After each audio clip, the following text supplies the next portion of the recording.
동안 이 표 갖고 살아가야 될 텐데 쉽지 않은 것 같고, 오늘 본문에 보면 그러네요. 이렇게 약간 눈에 두드러지는 게 바울이 복음을 전하면 전할수록 바울의 삶이 편해지지 않는 것 같아요. 그죠? 복음을 전하면 전할수록 바울의 삶이 하여튼 환난도 겪고 곤고하고 늘 핍박이 있고, 오늘도 보면 이제 돌에 맞아가지고 거의 죽은 것처럼 되고 다시 이제 일어나서 더베로 가고 쭉쭉 이제 그의 이제 행보를 이제 진행하는 거 보는데, 이제 몇 가지 좀 특이한 게 오늘 본문에 몇 가지 나와요. 이제 그걸 한번 같이 한번 저희가 살펴보려고 합니다. 그래서 오늘 제목을 제가 이 믿음에 거하라 이제 이렇게 제목을 정해봤거든요. 말씀한 대로 사도 바울이 이제 루스드라에, 저희가 지난주 봤던 루스드라에서 이제 그 많은 일들을 행합니다. 나면서 앉은 뱅이를 치유하고, 그러니까 그것 때문에 심지어는 이제 출장은 유대인들, 우리 10 한번 보실래요? 19절에 유대인들이, 19절 눈으로 와보세요. 유대인들이 안디옥과 이고니온에서 와서 무리를 충동해서 돌로 바울을 쳐서 죽은 줄 알고, 그죠? 여기서 안디옥은 무슨 안디옥이죠, 여러분? 안디옥이 저희가 두 개 봤어요. 이건 시리아 안디옥이 아니에요. 비시디아 안디옥입니다. 앞에 뺀 거 제가 이제 지도로 이따 보여드릴 거예요. 비시디아 안디옥에서 온 거예요. 그리고 이고니온에서 오고요. 이고니온에서도 오고. 돌로 쳐서 죽은 줄로 알고 이제 갔는데 보니까 이제 바울이 일어난 거예요. 그죠? 말씀한 대로 복음이 올바르게 온전하게 되어질수록 바울의 삶은 그렇게 녹록하지 않아요. 뭔가 이렇게 세상과는 다른 결을 가진 바울의 생애와 바울의 행보를 저희가 봐요. 그럼 이게 맞는가? 이게 우리가 걸어갈 길이 맞는가? 아마도 맞을 것 같아요. 너무 다른 가치관, 너무 다른 세계관. 소위 말하면 우리는 누군가의 팔로워잖아요. 그죠? 우리는 누군가의 팔로워세요. 그리고 세상은, 참 죄송하지만 또 세상은 누군가의 팔로워들이에요. 전부 다. 세상 사람들은. 근데 그 모델이 달라요. 여러분, 랍비들은요, 유대 랍비들이에요. 랍비들은 당연히 밑에 제자들을 둬요. 제자들 둡니다. 근데 그 제자들과 랍비 사이에 만들어진 일종의 그 관계성이라는 게 있어요. 그게 뭐냐면, 제자들은요, 철저하게 자기 랍비들의 삶과 그 가르침대로 살아가요. 그래서 온전하게 이 둘 사이가 온전한 관계가 형성이 돼요. 그게 이제 1세기 유대인들이 갖고 있던 랍비와 제자들 사이의 관계성이에요. 다시요. 제자들은, 랍비의 제자들, 선생님입니다. 유대 랍비들. 제자들은 철저하게 누구예요? 랍비의. 제가 이 말씀 안 드렸나요? 금방 드리지 않았어요? 누구의? 랍비들의, 자기 선생님들의 삶과 가르침에 철저하게 일치하는 삶을 살아간다. 바울이 지금 그랬던 것 같아요. 그랬더니 세상의 그를 환영하고 영접하는 게 아니라 오히려 세상은 그를 거부하고 배척하더라. 왜 그렇다고요?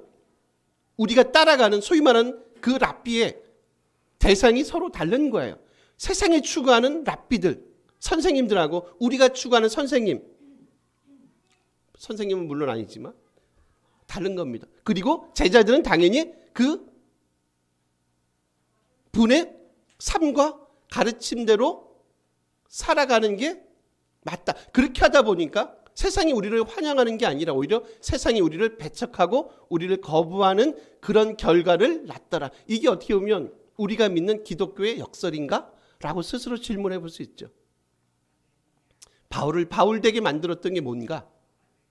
저는 철저하게 그의 스승님이신, 그의 구세주이신 주님의 삶과 가르침대로 살아가려고 하는 그의 몸부림이 분명히 바울의 생애 가운데 있었던 것 같지 않습니까? 제가 흥미로운 단어를 오늘 한 몇 개를 소개를 할 거예요. 여러분 20절 한번 가보세요. 이건 한번 같이 읽어주세요. 20절 읽습니다. 제자들이 둘러섰을 때에 바울이 일어나 그 성에 들어갔다가 이튿날 바나바와 함께 더베로 가서, 19절에 보면 돌로 바울을 쳤어요. 죽은 줄 아는 거예요. 근데 바울이 일어났어요. 그죠? 그리고 이제 더베로 다시 간 거예요. 그리고 나서 이제 동선은 다시 이제 그가 걸어왔던 그 길을 다시 거꾸로 역동선으로 나중에 이제 안디옥에 도착합니다. 거기서 안디옥은 무슨 안디옥입니까? 시리아의 안디옥입니다. 비시티 안디옥 아닙니다.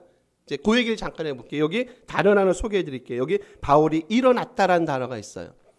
그러니까 지금 이제 누워 있는 상태라고 보면 막 도레마에서 지금 기진맥진한 거잖아요. 누워 있다고 생각해 보세요. 머릿속에 이제 여러분 그림을 잘 그려 보세요. 누워 있어요. 그리고 이제 벌떡 일어나는 거에서 아이씨 나 안 죽었지롱 하고 이제 막 가고 그 정도 수준이 아니에요.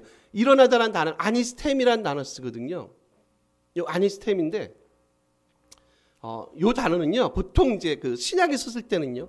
이렇게 부활의 능력을 상징할 때 내지는 암시할 때 쓰는 단어가 아니스템이란 단어예요.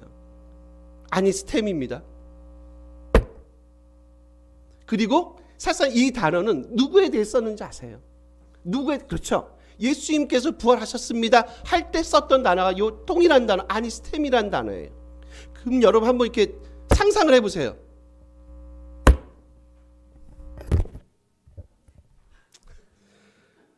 사람이나 기계나 짐승이나 갑자기 이게 집중도가 확 떨어졌어요. 이렇게 두 번 치는 바람에.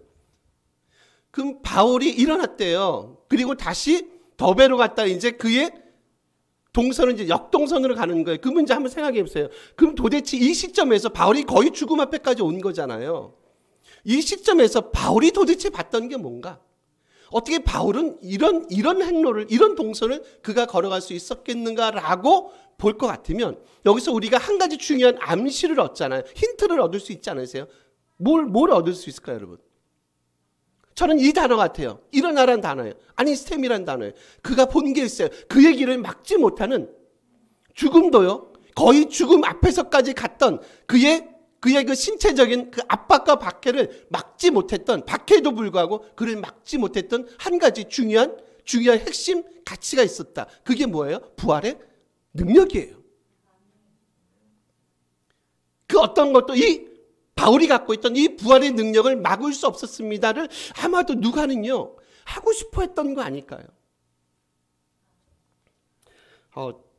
제가 어저께 이제 저희 이제 우리 학교 수업이 있어서 이제 갔는데 거기서 이제 하여튼 다른데 좀 갈 일이 있어서 이제 그 한 자매는 아니 여러 자매를 만났어요. 제 주변에는 여인들이 많습니다.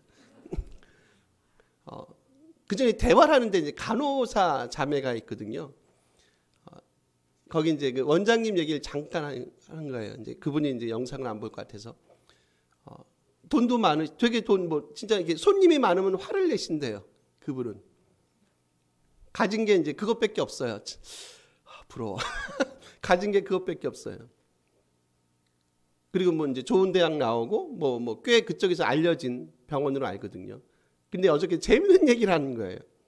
무슨 얘기를 했냐면 건강에 대해서 되게 조바심이 많대요. 되게 안절부절하시고 특히 죽음에 대해서 공포가 되게 많대요. 그래서 좋다는 것들을 이게 많이 찾으신, 불로 찾듯이 진시 황제가 제가 의사신데 뭐 이렇게 의사를 의학적인 많이 알지 않겠어요?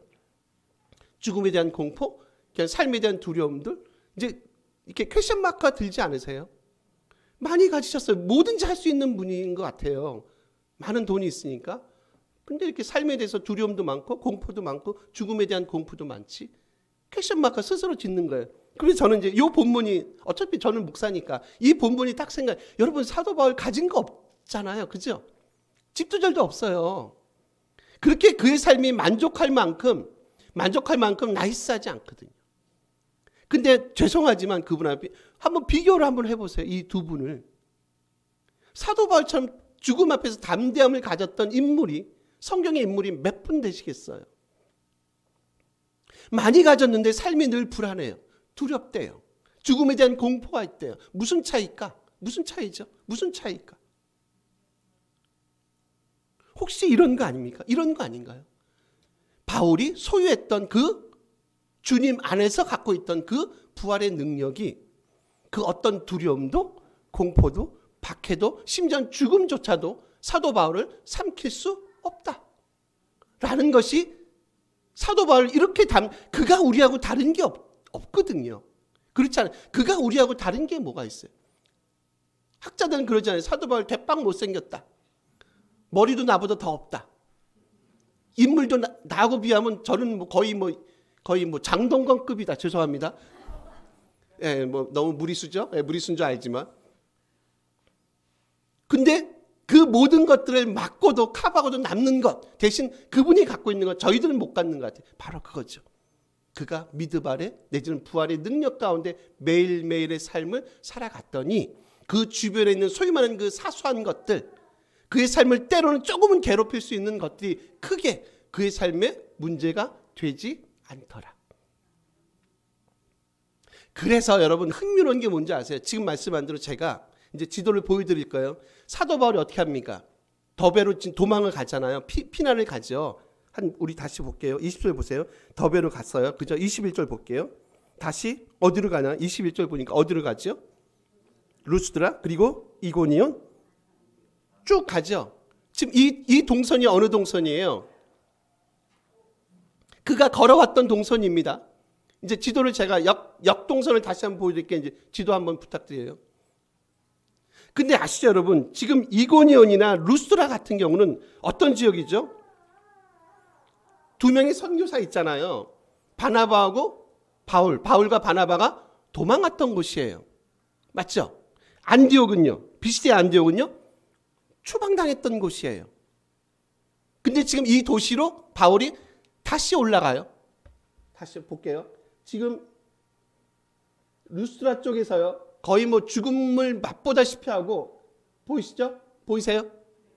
그리고 어디로 갑니까? 더베로 갑니다. 거리가 거의 얼마나 되냐면 거의 한 100km가 돼요. 여기 있다가 지금 다시 루스드라 가요. 100km예요. 그리고 이고니온으로 갑니다. 이고니온까지는 거의 한 30km 됩니다. 그리고 이고니온에서 비시디아 안디옥으로 갑니다. 거의 150km가 돼요. 그리고 다시 어디로 갑니까? 버가로 갑니다. 한 80여 킬로 이상 돼요. 그리고 아달리아죠. 여기 한 15km 돼요. 그리고 다시 어디로 갑니까? 여기 여기 안디옥입니다. 원래 떠났던 곳 파송교회 일종의 파송교회죠. 여기까지 아달리아에서 시리아 안디옥까지는 거의 480km, 거의 500km가 됩니다. 요걸 제가 역동선을 대강 계산해 보니까 몇 킬로가 나오냐면 거의 900km가 나옵니다. 900km, 거의 860km, 900km가 나와요. 근데 여러분 여기 더베가 지금 여기 있죠? 보이세요? 여기하고 가까운데 지금 지명은 안 나와요. 혹시 아세요? 요 근처에 바울과 아주 친숙한 동네가 하나 있는 거 아세요? 요쪽쯤에 있을 것 같아요. 요쪽에. 바울의 고향 다소가 여기 있어요. 몇 킬로? 한 220km 됩니다. 제가 말씀하죠. 동선은 중요한 메시지라는 얘기를 제가 자주 해요. 저 같으면 지금 말씀한 대로 루스드라 이고니온에서는 지금 바울이 거의 36개 도망하다 지금 나온 도시입니다. 비시디아 안디옥에서는 거의 추방당하다시피 해요. 그럼 여러분 같으시면 저 같으면 일로 안 갑니다. 저 같으면 어디로 가냐면 더베가 여기 있고요. 지금 요쯤이 다소가 있다 그랬어요. 다소 사도 바울의 고향이세요.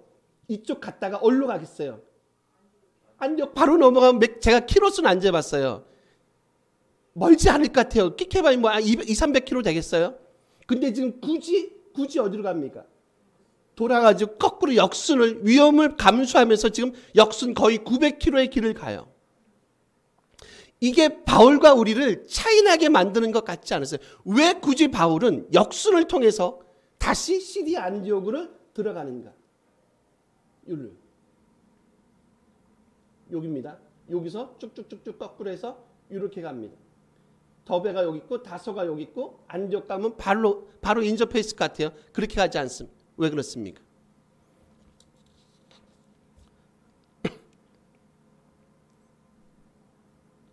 당연히 의도가 있겠죠. 이제 여러분 대부분 부모님이시니까 한번 그걸 느껴보세요. 지금 이제 우리 공집사님 애기 다인이가 태어났어요. 부모의 마음은 늘 그런 거예요. 뭐에 대한 관심이 많습니까? 이제 깐난하게 이제 한 달 좀 넘었나요? 한 달쯤 됐다고 보면 이제 한 달밖에 안 됐어요. 그러니까 늘 노심초사예요. 얘가 새벽에 잠은 뭐 이불은 뭐 덮고 자는지, 감기는 걸리지 않는지, 막 그런 마음이 있잖아요. 아마 그런 마음이 사도 바울에게 동일하게 있었던 거 아닌가 하는 생각이 들어요. 그래서 지금 제가 오늘 본문 타이틀 제목이요, 이 믿음 안에 머물고 거하다는 얘기를 지금 이렇게, 여러분 다시 한번 우리 2절 한번 보실래요? 요건 한번 읽어주세요. 읽습니다. 제자의 마음을 굳게 하여 이 믿음에 머물러 있으라 권하고, 또 우리가 하나님의 나라에 들어가려면 많은 환난을 겪어야 할 것이. 제가 그 단어 3개를 소개할 겁니다. 처음에는 22절 처음 마음을 굳게 하다라는 단어입니다.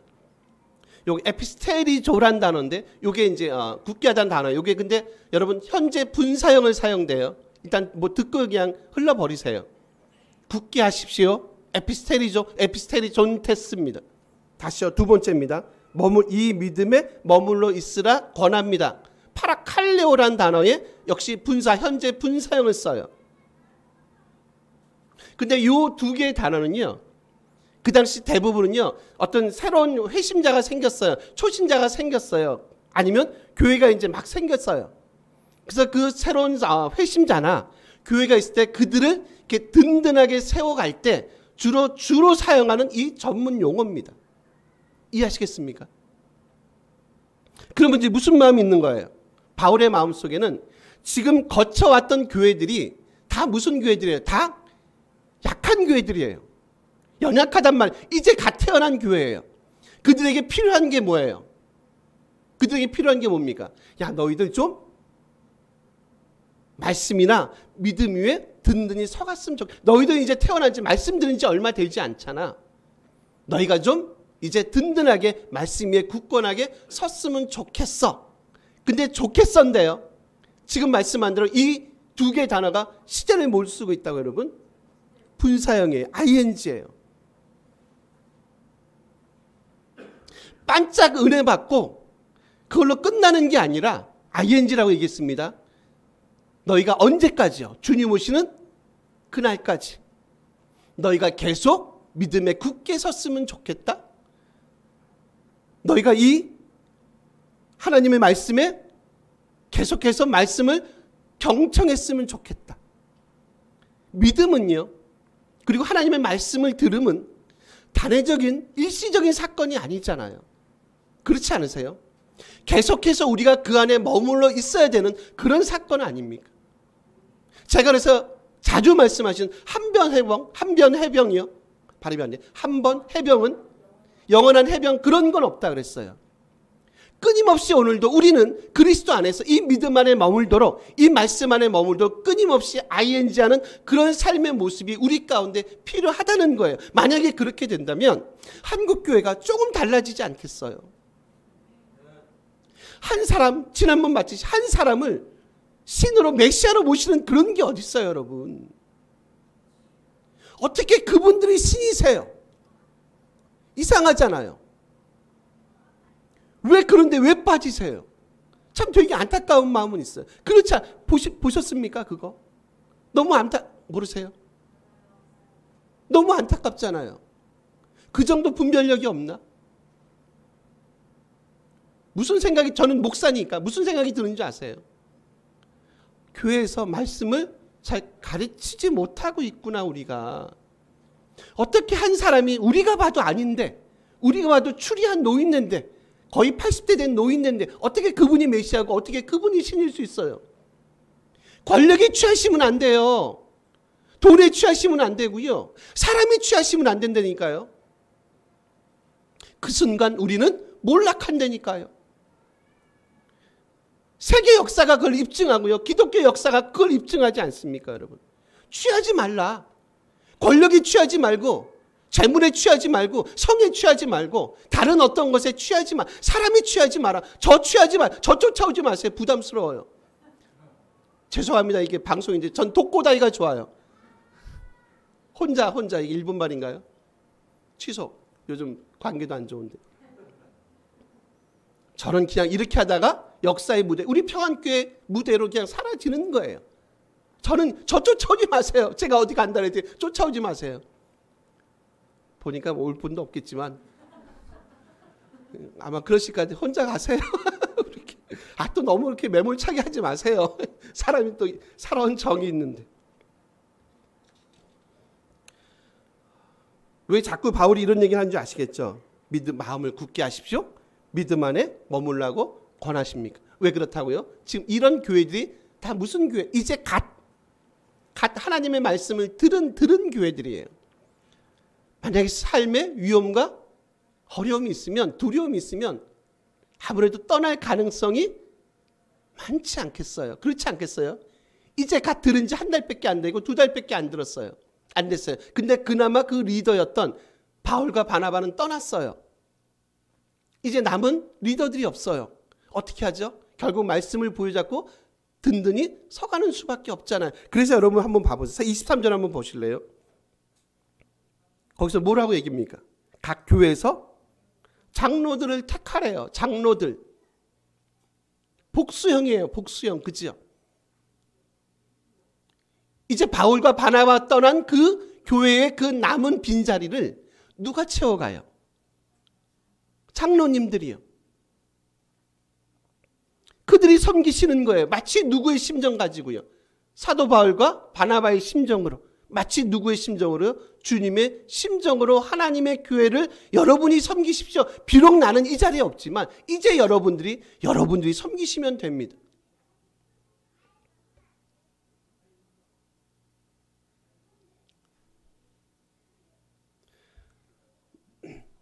여러분 그거 아세요? 장로님 얘기 나와서 뭐 그때 장로 지금 장로가 어떨지 뭐 똑같을지는 그건 잘 모르겠는데 참 안 좋은 게 이제 그 하여튼 목회자하고 장로님들 사이에 이제 그 아시죠? 그 늘 텐션 긴장감이 있어요. 우리 한국 교회는 외국은 잘 모르겠어요. 저는 전 백인 교회는 사실 많이 안 다녀봐서 흑인 교회 주로 이제 있어서 제 그 DNA 속에 근데 되게 웃기지 않으세요? 그렇지 않아요? 어떻든 이제 꼭 장로님이 아니라 집사님이 됐든 성도님이 됐든 우리는 다 목표가 하나잖아요. 하나님의 교회를 세우는 거 아닙니까? 만약에 초신자가 있으면 그 초신자를 지금 본문처럼 믿음 안에 거하게 만들고 단단하게 든든하게 그들로 하여금 어떻든 이 말씀 안에 거하도록 권유하는 사람들이 있잖아요. 근데 그 안에 텐션을 가질 필요가, 무슨 긴장감이 있을 필요가 있어요? 저와 여러분 사이에 무슨 긴장감을 가질 필요가 있어요? 특히 장로님들 사이에. 그래서 어떤 교회들은 장로님들을 안 세운다고 하잖아요. 안수 집사님까지는 괜찮아요. 근데 장로님이 딱 되시면, 죄송합니다. 표현을 이렇게 한번 해볼게요. 그냥 좀 표현을 좀 거칠게 해볼게요. 사람이 달라지고 이렇게 네 가지가 없어지는 거예요. 비포하고 애프터가 달라요. 이상하지 않으세요? 그게 뭐라고요? 그게 뭔데요, 여러분? 목사란 직책이 뭔데요? 장로란 직책이 뭔데요? 그거 왜 준 거예요? 저를 왜 목사로 세우셨어요? 하나님의 교회를 지금 이런 방식으로, 어려운 사람이 있으면, 초신자가 있으면, 잘 모르는 자가 있으면 그들을 밤낮 네가 먹이고 입히고 닦이고 해서 그들을 어떻든 잘 성장할 수 있도록 그들을 케어해줘 라고 세운 게 목회자고 라고 세운 게 장로님들 아니에요. 둘 사이에 무슨 텐션이 긴장감이 뭐가 필요 있어요? 하나님의 교회를 세워가는데, 하나님의 성도들을 케어하는데 무슨 긴장감이 필요가 있겠어요? 사도 바울의 소리를 들어보십시오. 그리고 성경의 소리를 한번 들어보십시오. 장로님들을 세웁니다. 이제 여러분들이 저희들의 이 빈자리를 여러분이 채우셔야 됩니다. 아직 어린 성도도 있고 연약한 성도도 있고 또 마음에 심지가 약한 분들 있죠. 두려워하는 성도들이 아직도 있습니다. 이제 여러분들이 그들을 하나님의 말씀 안에 머물도록, 믿음 안에 머물도록 여러분 그들을 세워나가셨으면 좋겠습니다. 바울의 소리고 성경의 소리 아닙니까? 대신 그 앞에 딱 전제하는 게 있어요. 분명히 우리의 삶이라는 게 뭐가 있다는 거예요. 22절 맨 뒤에 보실까요? 뭐가 있습니까? 환난이라는 게 있다고 얘기합니다. 원래 이 단어가요, 이제 여기서 유래된다는데, 여러분 그 고대 탈곡기가 있어요. 고대 탈곡기는 뭐 하는 거냐면 그 알곡과 결을 이렇게 분리시키는 그 기계잖아요. 그래서 알곡은 뭐 따로 모으겠고, 뭐 결은 뭐 저쪽 딴 데 모아서 뭐 불에 타든지 뭐 하여튼 그 화목용으로 쓰든지 그렇게 하지 않겠어요? 그걸 곰곰이 한번 묵상해 보세요. 아, 어떻게 보면 우리 삶에 환란은 늘 있겠구나. 근데 그 환란이 환란으로 끝나지 않는구나. 그 환란을 통해서 하나님은 우리를 이렇게 나누고 싶어 하는 것 같아요. 만약에 이게 맞다면 슬립시스라는 단어입니다. 환란이라는 단어가 슬립시스인데, 그러면 이 환란을 통해서 하나님이 원하시는 건 뭐예요? 알곡과 결을 지금 분리하고 싶으신 거예요. 환란을 통해서 우리가 진정한 하나님의 사람인지 아닌지를 지금 뭐 할 수 있어요? 그걸 통해서 판단하고 구분해낼 수 있다는 거죠. 그래서 어떻게 보면 환란이 우리에게 어떻게 보면 되게 필요한 것일 수 있어요.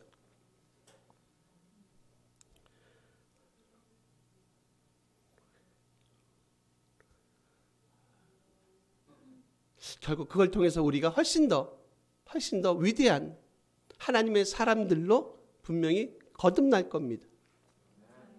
환란이 당연히 끝이면 우리의 삶이 얼마나 힘들고 비참하시겠습니까? 바울의 죽음이 만약에 죽음으로 끝난다면 바울의 삶은 얼마나 곤고했겠어요.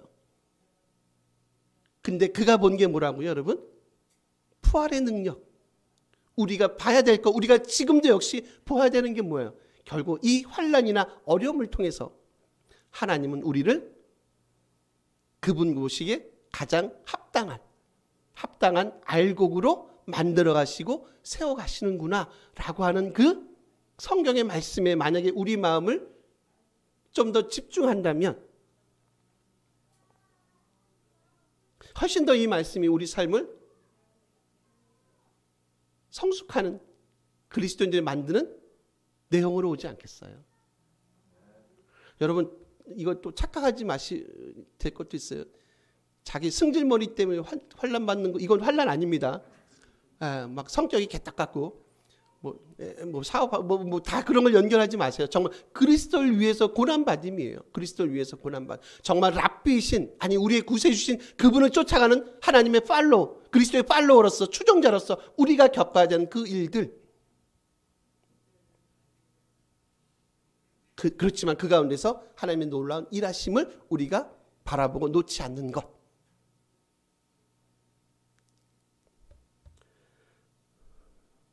우리 마지막 28절 한번 보실래요? 마지막 한번 읽어주세요. 28절입니다. 제자들과 함께 오래 있어. 아멘. 제자들과 있으면서 바나바가 무슨 얘기 했겠어요, 여러분? 저기 지웠네요. 없어요. 그동안에 그 동선 있잖아요. 만약 이제 우리 거꾸로 보고 덥에서 쭉 해가지고 뭐 아달랴 뭐 해가지고 이제 쭉 오잖아요. 그 800, 900km 되는 그 동선에서 사도 바울이 했던 그 사역을 지금 이 시대의 안디옥에 가서 지금 같이 막 말씀을 나눌 거 아닙니까? 거기서 뭘 얘기했겠어요? 하나님께서 우리가 가는 곳곳마다, 가는 도시마다, 만나는 사람들마다 그분이 어떻게 우리 삶을 통해서 그분의 일들을 하셨는지를 같이 나누지 않았겠어요? 아마 그랬을 것 같아요. 너무 고통스러움도 많이 있었습니다. 제가 거의 돌에 맞아 죽을 뻔했습니다. 그리고 사람들이 너무 거친 사람들도 꽤 많더라고요. 어디 갔더니 루스드라 갔더니 거기 갔더니 너무 거친 사람들이 너무 많아요. 이고니온 갔더니 또 거기 사람들도 다르더라고요. 근데 어떻든 저는 많은 고통을 겪은 그때마다 봤던 거 있죠. 그때마다 봤던 게 있어요. 그게 뭔지 아세요? 아마 전 사도 바울이 그런 얘기를 같이 나눴을 것 같아요. 그때마다 제가 봤던 게 있어요. 그 본 것 때문에 제가 그 900km의 여정을 잘 마무리하고 지금 이 자리에 여러분과 함께 제 삶을 나눌 수가 있었습니다. 그러면 그때마다 그분이 봤던 게 뭘까요? 사도 바울과 바나바가 봤던 게 뭘까요? 저는 26절 같아요. 뭐죠? 26절 맨 뒤에 보시면 뭘까요? 하나님의 은혜라는 겁니다. 하나님의. 그때마다 제가 본 게 있어요. 그게 뭔지 아십니까? 바로 하나님께서 저희들에게 은혜를 베풀어 주셨습니다. 그래서 제가 이 여정 사실 1차 선교 여행이 이제 지금 마무리되는 겁니다. 28절로. 그래서 제가 이 1차 선교 여행을 잘 마무리할 수 있었습니다. 저는 여러분도 이 하나님의 은혜 가운데 늘 머물러 있었으면 좋겠습니다. 라는 마지막 당부로 아마도 물론 성경은 뒤에 나오지 않습니다. 아마도 사도 바울은 그의 소위 말하는 선교 보고나 삶의 나눔을 마무리하지 않았겠습니까? 정리할게요. 우리 삶에 이런 하나님의 은혜가 매일매일 경험되어 체험되는 그런 삶이 있었으면 좋겠습니다. 그분이 하셨습니다. 그리고 이 믿음 안에 굳건하시고 늘 그 말씀 안에 거하는 그런 복된 삶이 우리 가운데 있었으면 좋겠습니다. 우리 같이 한번 이 내용 가지고 같이 한번 우리 통성으로 기도하는 시간 갖도록 하나님의 은혜가